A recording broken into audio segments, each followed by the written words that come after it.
Welcome to another edition of the Corner Booth Podcast here from the Snowdon Deli. I'm Aaron Rand from CJD along with Bill Brownstein of the Montreal Gazette. And our guest today, sports columnist at the Gazette, Stu Cowan, and the host of Melnick in the Afternoon on TSN Radio. That's Mitch Melnick. I'm not used to singing outside of the radio station. I'm not used to seeing anybody this early in the morning squeezed in like this. As a claustrophobe, this might be a little uncomfortable. It won't last too long. Okay. All right, so we're here today. A tiny radio booth, for God's sakes. It's not so. It's bigger than this. We're here today to talk about how to save the Montreal Canadiens season. Maybe. We're a quarter of the way in. Does it need saving? I don't know. Does it? Well, that's what we're going to discuss. So we're a quarter of the way into the season. They're last in their division. Last in the league, actually. Okay, and also as far as defensive stats go, last or second to last across the board. So, Mitch, let's start with you. I mean, do we have to save the season or not? Is this a lost cause? I think what's bothering people is the losses, the blowout losses, and there isn't a solid sign of progression. That's what this year is all about. Anybody who thought the Canadiens were going to make the playoffs this season was seriously deluding themselves. I mean, come on. I mean, you just look at the roster. What you want is the whole in the mix thing is, January after the All-Star break or what the Four Nations or what are they in the neighborhood for the last playoff spot, even though it's not a big deal if they get in or not in the big picture. So that's what the in the mix was. So from that standpoint, this is a bad start. This is worse than they could have hoped for. But I'm not losing sleep over the way they're playing. I mean, there's 3/4 of the season left. You had some guys underperforming. I think Suzuki, Caulfield, and Slafkovsky is one of the best lines in the NHL, but they're not playing together right now. I think the goaltending has been mediocre or just plain bad. The defensive zone issue is the most glaring aspect of why Canadiens fans are overreacting to where they are in the standings. It's not just that they're bad, it's they're playing bad a lot of nights inside their own zone. And a lot of it is basic hockey 101.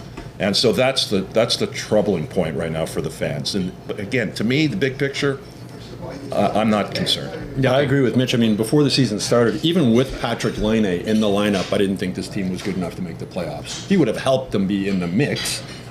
And I understand why management was saying that at the beginning of the season, because there was a lot of optimism. Right? Laine was coming, and people were sort of the patience with the rebuild was maybe starting to wear off. But I think that's also why fans are frustrated right now. Well, fans should understand either you're in for the long haul in terms of patience for a rebuild, or you're not. You can't have it both ways. It's been 40 years. I mean, I think we're in for the long haul. No, but they were in the Stanley Cup final in 2021. Yeah, and the rebuild started the day they hired Jeff Gordon. That was, and actually it's even later than that, because then he hired Ken Hughes and they hired Marty St. Louis. This is year 3 of the rebuild, and rebuilds don't happen in 3 years. And if they end up finishing last in their division again and they get another high first-round pick, that's going to help with the rebuild. They're going to get accumulating all this young talent. All this young talent is around the same age. As Mitch said, I mean, heading into the season, I thought the 2 biggest question marks were goaltending and defense.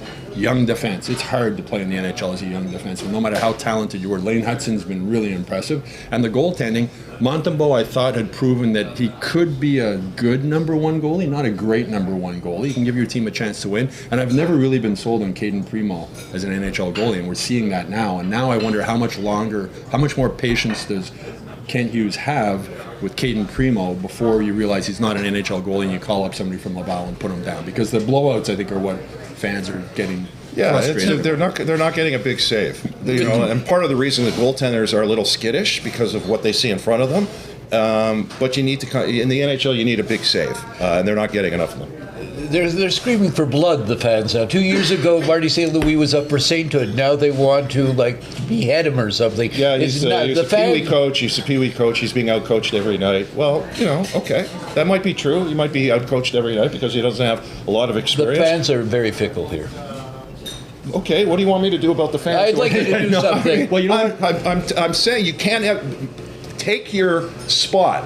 Are you in favor of a rebuild which would take at least 5 years, or you've seen enough, you can't imagine going through 2 or 3 more years of mediocre to bad hockey, and you want to tear it up and start bringing guys in? Did we need a rebuild? What do you want? Did we need a rebuild? Yeah. Well, you refer to the Rangers often because that's where these guys came from. And in fact, how long did it take them to be in the position they are today? The Rangers also got, Panarin went there. Guys want to play for the New York Right. Rangers. Guys want to live in New York City, so that helps them. Guys, there's still hesitancy for players to come to Montreal, right? The taxes, language, weather, there's a million reasons why. And they're trying to change that now. Gordon and Hughes are trying to make Montreal a place where players are going to want to come. And, you know, Mitch is talking about Marty St. Louis. When Alex Burrows stepped down as assistant coach in the summer, I was pretty sure the Canadiens were going to hire an experienced NHL coach to help Marty as an assistant, because there's not experience behind the bench.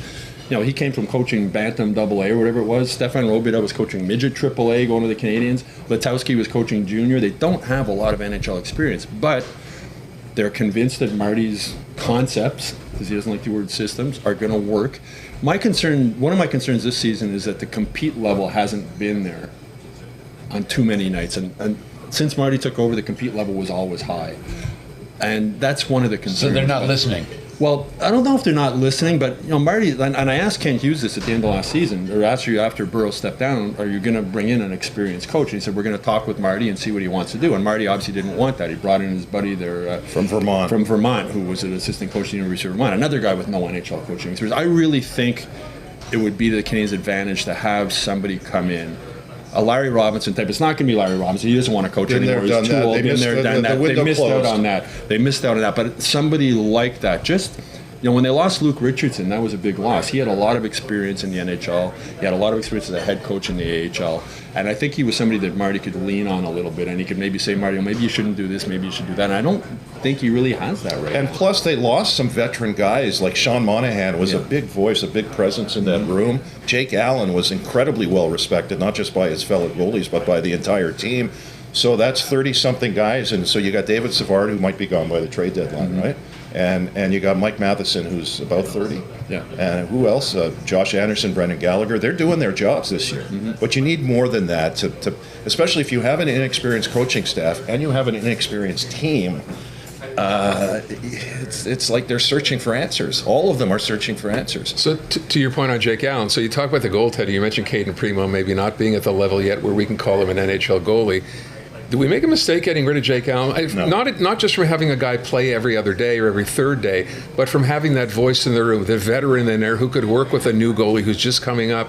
Was that a mistake in terms of losing someone like that? No, I think they had to move on from Jake Allen. You can't carry three goalies, and they made a good deal, actually. They got more than I thought they'd get for him. But, they made a play for Jonathan Marchessault, Stanley Cup winner, local kid. So that's where Laine comes in. You know, he's not a Stanley Cup winner, but he's been around a little bit. He's a presence. If he's healthy, he could help the offense. But they didn't want to lock into Marchessault for 5 years at his age because, you know, the next couple of years, they're not competing for the Stanley Cup. So they wouldn't go the extra years to bring in a winner like Marchessault. So I think the closer we get to that point of the franchise, where they can bring in a difference maker who's won, who's in their 30s, but still effective, I think that's when you'll see the team really ready to compete, not just in the mix, but compete seriously for a playoff run. But would the Canadiens be a better team now with Jake Allen? Yes.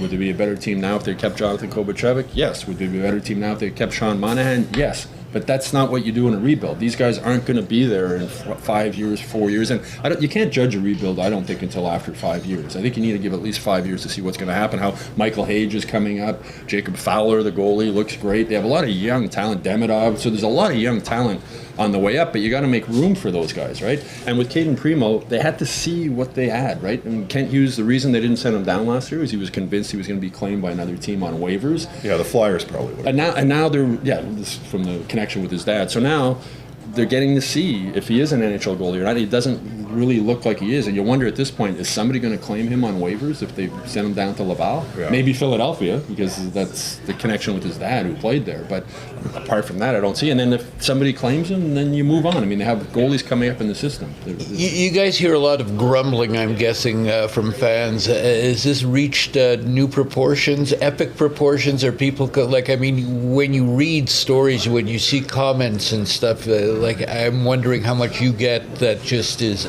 off the charts. Well, you could sit in during any one of our shows and read the text for, especially after a loss. I mean, it's insane. Yeah. I mean, that's why fans are. The word fan is from fanatic.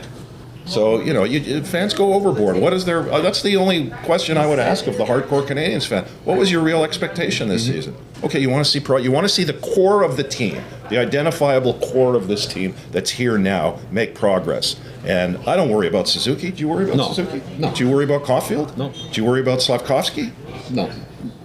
No, you factor in Slavkovsky's 20 years old. He's like this, but most 20-year-olds aren't even playing in the NHL. Do you worry about Lane Hudson based on what you've seen in his first year? These are the core guys moving. Kirby Dach is the big issue. Yeah. It's kind of a reverse domino effect with him because he's such a key. He's the second line center. He is. I think anybody who expected a big year out of Kirby Dach is again uneducated when it comes to serious That was a injuries. major injury, and that could be a career-ending injury. The fact that he's even playing now and has stayed healthy is a positive. And Marty St. Louis is going to have a lot of patience with him because he is a key guy for them moving forward. They've moved him from center to the wing to make him maybe feel a little bit more comfortable. But, going back to the fans, Montreal fans were so spoiled, right, from our generation. I've told this story. In my 5 years in high school, the Habs won 4 Stanley Cups. Like every year you skipped school and you went to the Stanley Cup parade. But people forget the majority of the Stanley Cups the Canadiens won, it was a 16 league, right? Then they won Stanley Cups after early expansion when they would sweep the St. Louis Blues every year in the Stanley Cup final, right? So it's a different world now. Like making the playoffs now is an accomplishment in the NHL. It's hard to make the And unless people forget we had a monopoly on anybody coming out of Quebec. That's not true, Bill. That's not true. I'm here to tell you that's not true. It's a myth. People keep regurgitating it as fact. I want you to Google Liam McGuire, Canadiens myth, and he'll tell you the entire story. It happened 1 year. 1 year. Reggie Houle and Mark Tardif were the two picks. But what about Lafleur, people like that? Lafleur was traded. Well, they had the number one pick. Yeah, they made they a pick. traded for him. But there's also the salary cap today. In today's world, you could never have Ken Dryden in goal, Savard, Lapointe, Robinson on defense, Guy Lafleur. I mean, you're able to keep not even half of those guys with the way the salary cap works, and that's another thing that fans forget. It's a salary cap. Yeah, but young fans don't want to go back to the 70s. No, they don't. They want to go 93. Yeah. I mean, you could be a Leafs fan. You could Sabres 1970, nothing. Vancouver 1970, nothing. St. Louis just a few years ago finally won their first cup. I mean, the Canadiens have been, until this rebuild, somewhat competitive. You want to go back to the 90s when, or early 2000s, what was Patrick Poulin? Nothing against Patrick Poulin, but he was like a second-line winger on the team. I think their leading scorer had 49 points that year. I mean, there's been some other dips with not as much of a brighter outlook than I believe that this franchise has. Maybe not this team as we speak today, but this franchise is going to be fine. The thing is, and you're talking about the fans, the thing with Jeff... When, Mitch? Jeff Gorton, well, I wrote a column, before the season started, all the post-media writers had to write, when do you think your team, the team you cover, is going to win the Stanley Cup? And I wrote 2030. Like, that's We won't be here. No, but that's, I mean, it's a 5-year rebuild, right? So then we're into 2000, but that's the minimum. Like, it takes time, and you also got to get lucky. And it's, go back to 2021 when they were in the Stanley Cup final, and we're talking about fans. So before one of the games, I'm sitting on a terrace having a bite to eat before the game, and there's two tables. There's one with older guys like us, and there's one with younger Canadiens fans. All, obviously big Canadiens fans. And the older guys are talking about the Stanley Cup parades back in the day, and one of the young guys says to them, "Where was the parade? Where did they used to hold the parade?" And I was like, "Oh my God, it's like the usual route, the usual route." Except in '93. Yeah, but it shows you just the younger generation of Canadiens fans. They don't know, anybody under the age of 40 doesn't really know what it was like to have a Stanley Cup. I see, Aaron. I see the Gallagher-Anderson contracts when they end. I think it's 27. Yeah. When those two, that's the last holdover from the Bergevin era. But also, I think symbolically, when they're free of those contracts and Carey Price, although it's they could hide it on long term. But I've always believed in my own mind, looking forward when these guys took over, the end of the Brendan Gallagher contract is when this team starts to, seriously. He's one of the compete. bright lights. No, I know. I'm not saying. I'm just saying his contract. Yeah. They're locked in 2027. He'll be 35 or 36 at the time, and I think that's a pretty decent demarcation point if fans are looking for a specific date on when they can seriously compete. Yeah, and it took a long time for the Canadiens to become the worst team in the NHL. There's a lot of bad drafts, a lot of bad trades. That's no small accomplishment. They went to the Stanley Cup final in 2021 in a year they wouldn't have even made the playoffs if it wasn't a COVID year, right, with the record they had. So it was sort of, and Carey Price stood on his head and Shea Weber played through every bone in his body, basically was broken. That was sort of a one-up. But if Carey Price, I still remember Game 6 against the Leafs in the first round in overtime, Habs facing elimination. They were outshot like 14-2 or something in overtime. Carey Price stood on his head. The defense were dead, the 4 Clydesdales that they were playing, just trying to get the puck out, and then they scored a win. If the Habs lost that Game 6, the rebuild, I think, would have started almost the next day.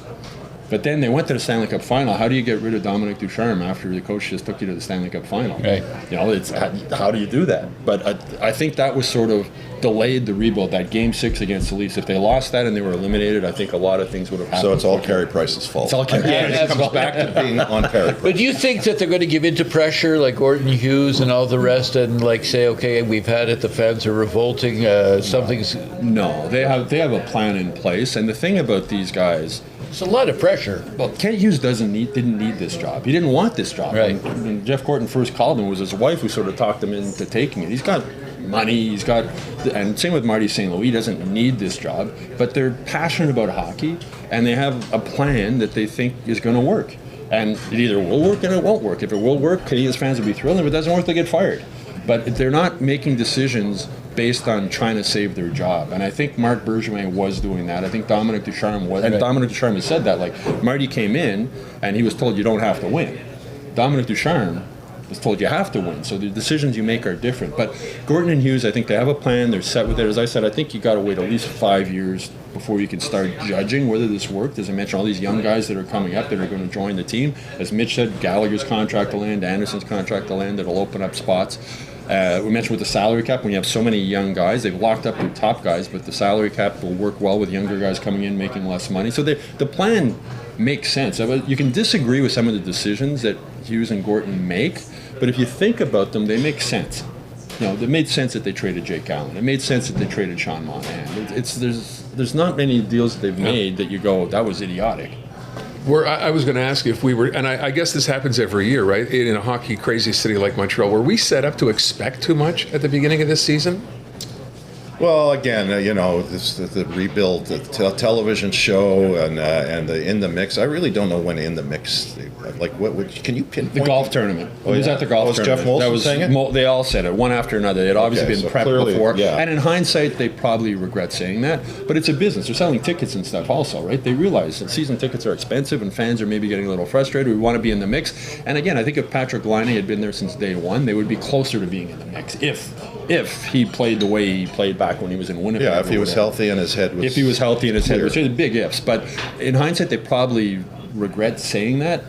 They probably should have worded it differently. Like, we'd like to be able to compete for a playoff spot this year, but we're still looking at the big picture, and that's not our main goal. And I think just people were so excited about Laine coming in. We're going to be in the mix. I mean, before the season, there was people in the media saying they're going to make the playoffs. And I'm like, really? How are these guys going to make the playoffs? But if you look at the roster, look at the Canadiens roster and compare it to the other teams. Look, Ottawa should be way ahead of the Canadiens, and it looks like they're finally taking a step after all these repeated attempts at rebuilding. Well, right look at in New Ottawa. Jersey, Buffalo, all these teams should be. Buffalo's 13 years or whatever it is. Yeah, Buffalo hasn't been in 13 years, and the Canadiens are right there with Buffalo. Detroit, with Stevie Yzerman comes in, they start a rebuild. How's that going?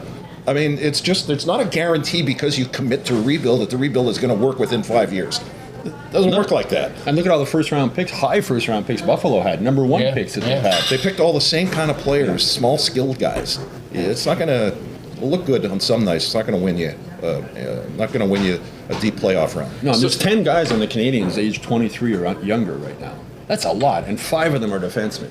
And defense and goaltending are the 2 hardest positions as a young player. Which the stats bear out so far this season, right? That's why I said above going it. into the season, my 2 biggest question marks were the goaltending and the defense. You have 2 goalies that aren't proven. They're both, Montembeault was claimed on waivers, and Primo would have gone on waivers. Primo was a 7th-round pick. 7th-round pick, 199th over. There's reasons why. I remember an NHL scout telling me once, he said, scouts are smart guys. They watch a lot of hockey, and they miss some. Marty St. Louis was never drafted, right, because he was considered too small. Mike Keane. But he said, the scout told me, 90% of the time, once guys get in the NHL, you see why they were a first-round pick or a 7th-round pick. There was obviously holes in Caden Primo's game. That's why he was drafted in the 7th round. You wonder if he didn't have the father connection. But he also played well. But he played well when he went to university. Well when he went to university, in college. In Laval, he had his moments, but he didn't dominate. He wasn't one of the great AHL goalies of all time. So, he's a roster warmer.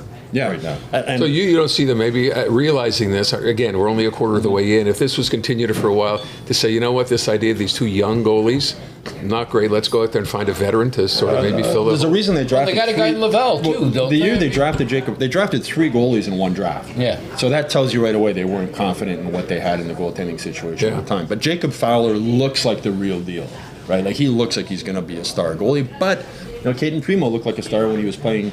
But Jacob Fowler was a 3rd-round pick, and that's high for a goalie. Yeah. Goalies usually don't go that high up. So, as I said, if you look at this rebuilding plan, the players coming up, Michael Hage and Demidov and Fowler and Lane Hudson, I mean, what a pleasant surprise he's been. All the question marks about can he play defense in the NHL at 5'9" and 160 whatever pounds. He can. You want to see fun, entertaining, and less stressful hockey? Go to Laval. Yeah. Honestly, the Laval Rocket and some of the Owen Beck and What's their record now? 9-2. Yeah. And it's a great arena for anybody who hasn't been. And Pat, we're talking about the coaching. Pascal Vincent coming in. They've only given up 25 goals in their first 11 games, while the Canadiens are struggling defensively. And I've said this before. When they hired Dominic Ducharme, he was hired to be the next head coach after Claude Julien, whenever that day came. When they hired Pascal Vincent, I'm convinced he was hired to be the next head coach after Marty St. Louis gets fired, because it has to be a French coach, and there's not a lot of them out there. So when you have an ability to get one, Dominic Ducharme had coached Team Canada at the World Juniors, was probably the top available French-speaking coach at the time. They got him. When they hired Claude Julien, he had just been fired by Boston, right? The best French-Canadian coach available at the time. They got him. Is that still a thing? Or are we Oh yeah, still that'll doing always that? be a thing. Absolutely. That'll Well, always it you could know be more an Bob Anglo, as long Berry as the stuff? Anglo speaks French, Yes, like yeah, Bob but- Gainey, yeah. Toe Blake. Yeah. Toe Blake was actually a Hector, right? yeah. Toe Blake was bilingual. Yeah. People. Yeah. A lot of people don't know that. Yeah.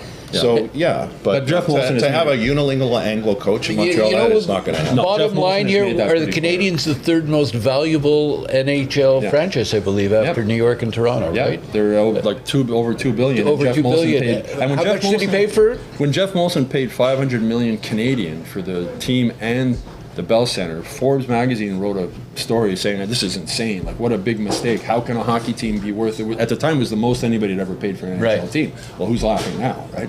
1973, George Steinbrenner paid Yeah. Yeah. $8 million, I think, for the Yankees from CBS. Yeah. And same with Jerry Jones He with the outbid you. Cowboys. He paid I think it was $25 million. They're the most valuable franchise. I mean, sports franchise. I asked Jeff Molson this question when Michael Andlauer bought the Senators, and I can't remember what it paid. It was close to $1 billion. And I said, why have these franchises gone up so much? And he said, well, there's only 32 NHL teams, and billionaires like owning sports teams. It gets their name in the paper. They get to be known. Yeah, there are They get more to of them be than out there've there. ever been before, Well, exactly. too. So it's supply and demand, right? There's only 32 NHL teams, and there's a demand for them. And in this economy, I mean, what kind of investments will get you the return that Jeff Molson got on the Canadiens, or Jerry Jones got on the Cowboys, or George Steinbrenner Outside of buying crypto. But let me ask, with respect to something you said, if you think back, so we've been around long enough, to the original 6, and then we have expansion. How much of what's changed now for a team like the Canadiens has to do with the fact that with all these teams now in the NHL, there's more parity than we've ever seen before. There's a lot of good teams and a lot of good players, and a whole lot more of them than ever would have been in the lineup before. salary cap. Yeah, that's a salary cap. I mean, it gives it levels out the playing field. I don't want to say it's totally idiot proof, because you still have some really strange moves being made, but I prefer it the old way. I love to see a super team in every sport where other teams in the league, look to them as a model franchise. But I don't think we're ever. I know the Players Association that you don't want to have a big drag out, knock them down fight, but something is going to. I mean, they're going to ask for something. Players Association, because this hard salary cap is. It's been good for the sport. It's been good for the owners, but I think the players want something back in return after going all this time. Giving and giving and giving. Well, when the Rangers had Jaromir Jagr, and remember that their salary then was higher than I believe what the top salary cap is now. Yeah, the Rangers signed every available free agent, including Skrudlin and Keane and Quintal, and they tanked as a team. There was no chemistry. Yeah, but one of the reasons owners love Gary Bettman, not only did he get them a hard salary cap, he got them escrow. So, how the players' union ever agreed that the NHL players' union is weak. I mean, it's always been weak, and the baseball players' union is own, which has been so strong. baseball union has won every labor battle they've ever had with the owners, and the hockey players have lost every labor battle they've had. They just want to come back. Like how they agreed to not only a hard cap. So here you got your hard cap, and also if you guys don't make enough money, we'll give you back a percentage of our salaries. Like that's the salary cap system has encouraged tanking. And that's the complete opposite of what professional sports is supposed to be about. Sure. It's now an accepted part of the sports landscape, professional sports landscape. In every league, you see it in the NBA, you see it in Major League Baseball, even without a cap. Teams now feel it's okay to address their fan base and say, listen, we've lost 11 in a row. It's May 1st. We're out of it. We're going to start planning for next year. And is that healthy? I don't know. I want to ask a question that doesn't have anything specifically to do for this, but you're talking salary caps. This is one of those things that every now and then it bugs the hell out of me. You have, and let's take baseball, for example, right? So Juan Soto is being shopped now, trying to work out what probably will be the biggest deal in baseball, or Ohtani level anyway, right? How long can this go on? I mean, people look at a guy making $60 million a year this year, and I think to myself, maybe that's why tickets cost $200 to walk in the door, because you have to obviously subsidize that. Does this just go on forever? Do we hit a hard wall at one point and say, you were okay, at enough Yankee is Stadium enough? for the World Series. Yeah. Where did you sit? Right next to under God. If God had wanted to go to the bathroom, I would have had to stand up to let him Because by. those seats around home plate, I mean, my family's best friends were season ticket holders day one at Cherry Park, and they had seats right over. One of them owned an Audioville, Donnie Cherry, God bless him. He owned a stereo store on the Main. But he had season tickets. He was such a fanatic. They were affordable.